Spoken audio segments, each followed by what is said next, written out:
Atenção! Este vídeo é de cunho educativo e conscientizador.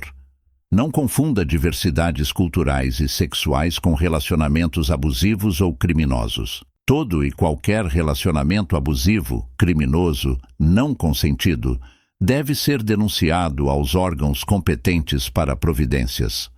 Mantenha a mente aberta e certifique-se de não confundir diversidades relacionais com relacionamentos abusivos. Grato à sua compreensão. E aí pessoal, tudo bem? Beleza? Nós vamos abordar uma série de vídeos falando justamente sobre a sexualidade e os relacionamentos amorosos.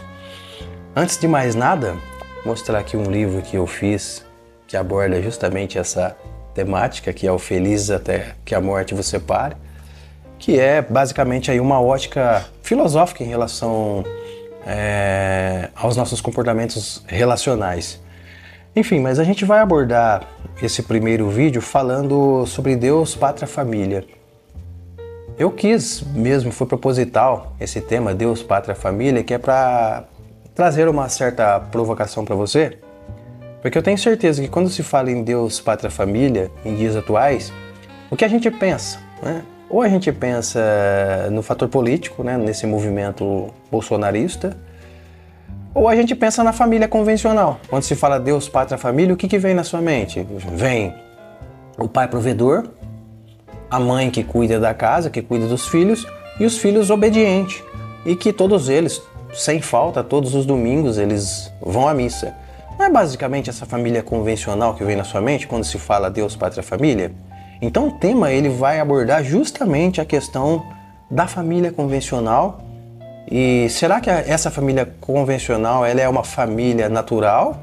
Ela é uma família instituída por Deus ou ela é uma família ideológica? Ela é apenas uma das diversas formas de manifestação relacional e sexual.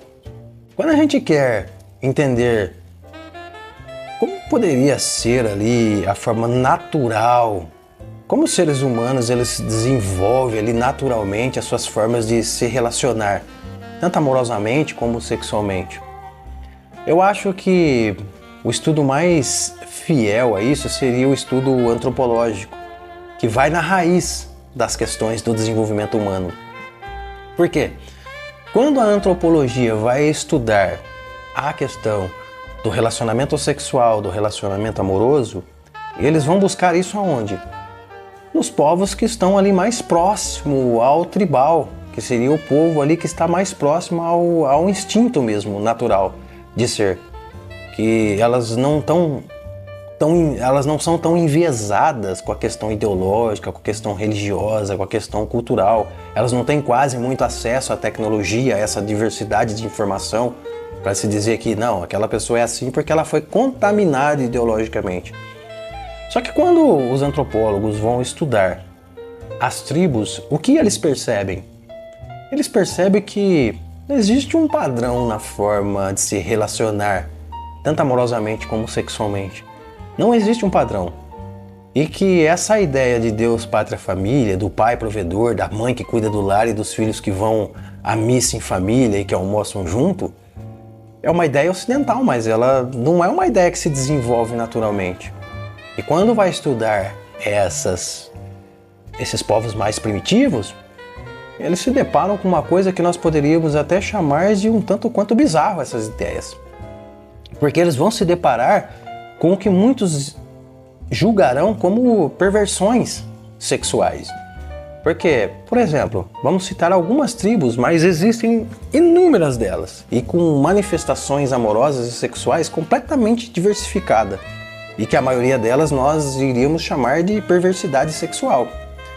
Por exemplo, os povos que vivem numa ilha da Índia, que é mais conhecido pelos antropólogos como os Múrias, as formas que eles vivem aí em relação à sexualidade é completamente bizarro aos nossos olhos. Por quê?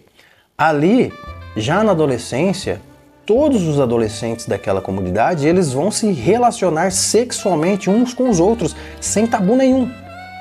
Eles até têm ali um templo que eles dizem ser o templo sagrado, que fica ali praticamente no centro da aldeia, que eles chamam esse templo de Gotu, onde ali no Gotu as relações sexuais elas irão acontecer abertamente, né? E não existe uma relação fidedigna de um casal, e que eles vão se relacionar com todos ali que estão ali. Porque os Muryas, eles acreditam muito que quando os adolescentes eles se envolvem de maneira aberta sexualmente, eles quebram todos os tabus, encarando a sexualidade como algo genuinamente normal e natural, que faz parte da essência do ser humano, tanto quanto ele precisa, por exemplo, de comer, ele precisa de dormir, entendeu? Então, ele se desenvolve de maneira que fazer sexo é o mesmo que almoçar, é o mesmo que dormir. Não existe o tabu, não existe esse segredo. E que, pasmem, os antropólogos vão dizer que conflitos conjugais, conflitos amorosos, essa crise de ciúmes, essas brigas, essa infidelidade, é praticamente zero nesses povos. Só que quando a gente olha, a gente não olha com um olhar bem assim condenatório para essas práticas, louco, orgia sexual, só que para eles é uma coisa normal. É uma sociedade que ela já vai ser uma contraposição da maneira que nós entendemos como é realmente as formas de se relacionar. Você vai para algumas tribos da África, você percebe que eles se relacionam de maneira completamente diversificada. Existem tribos em que as crianças aos 6 anos de idade elas já partem para a vida sexual, né? Não faça muito julgamento, olhe com um olhar mais frio para isso. Não estou induzindo ninguém a fazer isso, mas para você ver que as manifestações da sexualidade é muito diversificada e que a maioria delas que estão no contexto mais primitivos, de povos primitivos, a gente julga como perversidade. Existem algumas tribos em que eles se relacionam assim mutuamente e que não existe um parceiro fixo e que eles ficam um tempo com um parceiro, depois tão logo eles já mudam, mas só que o parceiro que estava com ele também tem toda a liberdade de mudar. Existem tribos ali em que o líder, ele praticamente transa com todas as mulheres da aldeia e todo mundo encara isso como normal, não existe julgamento. Existem alguns povos na Índia mesmo em que os irmãos, 5, 6, 7 irmãos, casam com uma única mulher e eles vivem a vida. Então onde que está o padrão natural?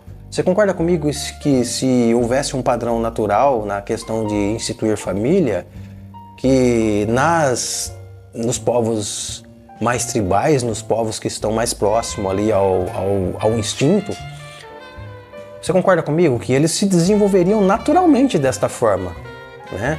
Porque se é natural, está impregnado em nosso DNA, está impregnado em nosso ímpeto mais instintivo. Essa ideia que não importa onde eu esteja, eu preciso procurar uma mulher, eu preciso ser fiel a ela, ela fiel a mim, eu preciso ter filhos com ela, os meus filhos precisam ser obedientes e nós vamos viver aí um feliz para todo sempre até que a morte vos separe. Só que não é assim. Quando a gente vai estudar a sociedade tribal, a gente se depara com essa ideia de perversidade sexual. Nós temos na história os índios, por exemplo, pré-coloniais, eles se manifestavam de uma forma que os europeus ficaram chocados sexualmente. Porque lá os europeus eles vão escrever cartas denunciando as perversidades e as bizarrices sexuais por parte dos índios. Eles vão denunciar ali a sodomia, se você não sabe, é a prática de sexo anal. Eles vão denunciar a homossexualidade, eles vão denunciar as orgias, que não existe aquela parceria fixa e que a suruba, né, propriamente dito, ela come solta. Só que os índios, né, eles não viam isso como uma promiscuidade, uma perversidade sexual, mas sim como uma forma natural de se expressar sexualmente. E que quem já está enviesado ideologicamente vai estranhar isso e vai julgar isso, vai condenar isso. Se você fazer uma breve pesquisa na internet, você vai ver que existe inúmeras formas de se relacionar, tanto amorosamente como sexualmente, e que não existe um padrão, entende? Que não existe um padrão. E o que eu quero dizer com isso? Que o Deus, Pátria, Família, ele é uma instituição ideológica e religiosa e não natural. Só que todas as outras formas de se relacionar, elas também não podem ser literalmente naturais. Elas são fundidas conforme o entendimento de cada povo, entendeu? O que nós podemos concluir com isso? Que a forma de se relacionar, de se expor ao mundo, tanto amorosamente como sexualmente, ela vai depender diretamente de como essas pessoas compreendem o mundo. Entende? E que não tem um padrão. Quando nós colocamos essas múltiplas manifestações da sexualidade, essas manifestações relacionais, quando a gente coloca tudo isso na mesa, e eu falo para você que não são poucas, e a gente, poxa, qual delas é a mais verdadeira? Qual delas está mais próximo ali do natural? Se você for honesto com você, você vai dizer, não existe uma forma relacional padrão, que ela varia conforme a região, entendeu? E que a forma que a gente compreende que essa forma patriarcal, essa família convencional, ela é uma forma que atualmente ela é só predominante. Porque no próprio país, você comumente às vezes ouve em algumas regiões do nosso próprio país pessoas que às vezes ali o senhorzinho ele tem 3, 4 mulheres, tem uma penca de filho com todas elas e que eles viveram ali naturalmente, sem tantos transtornos. Entende? Isso aqui no nosso próprio país, onde a família convencional ela é predominante, que seria a família patriarcal. A gente também convive com pessoas que têm ideias e fantasias sexuais bem diferentes dessa regra moral, entendeu? Que é muito instituído pela igreja, não é?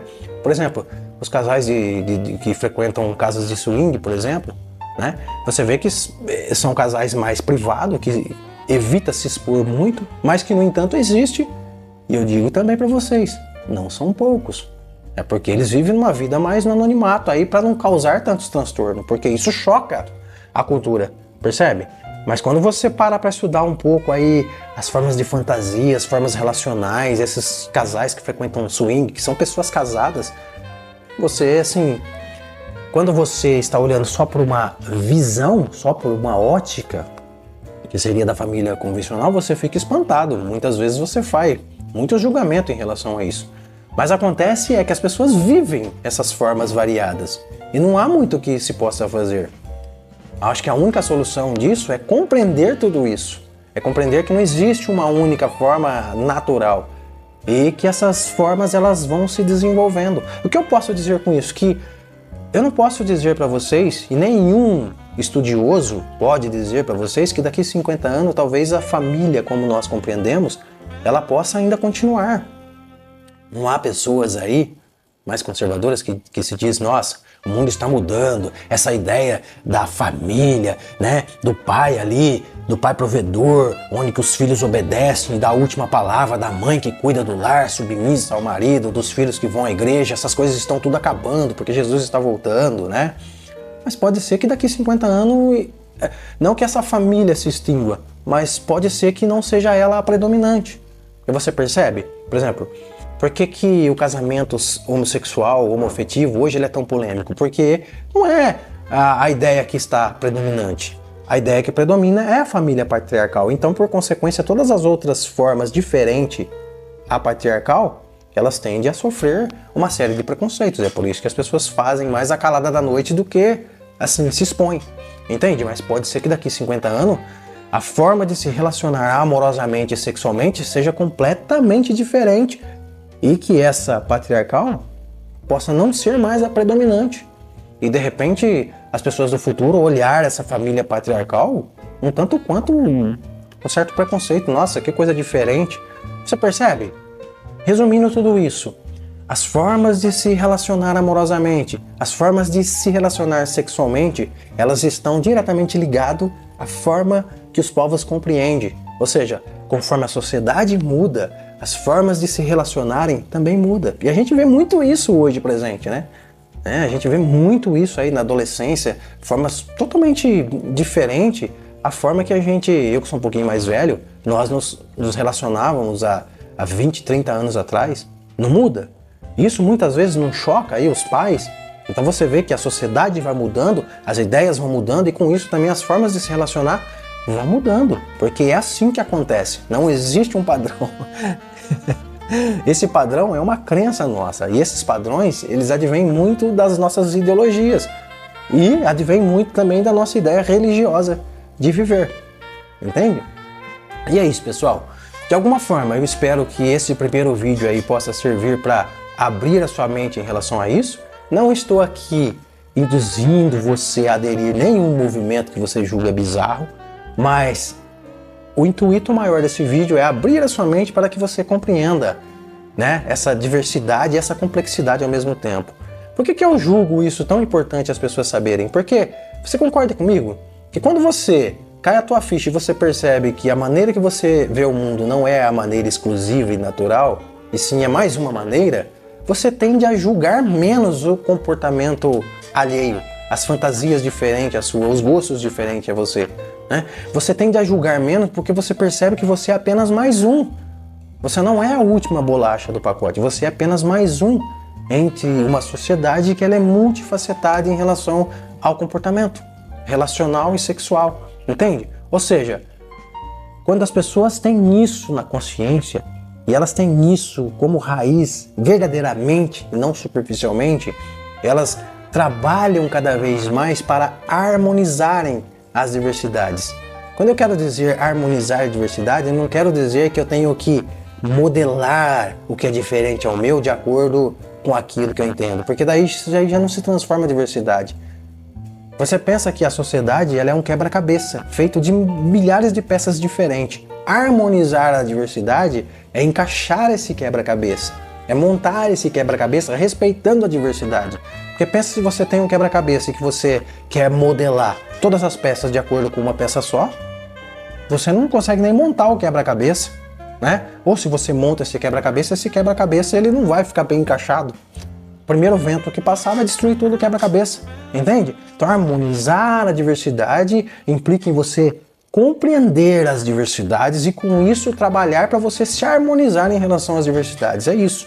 E a sexualidade é imprescindível. A compreensão da relação sexual, da relação amorosa é imprescindível. Nós precisamos compreender isso de forma mais aprofundada e não só ideológica, para que a gente aprenda a conviver literalmente com as diferenças.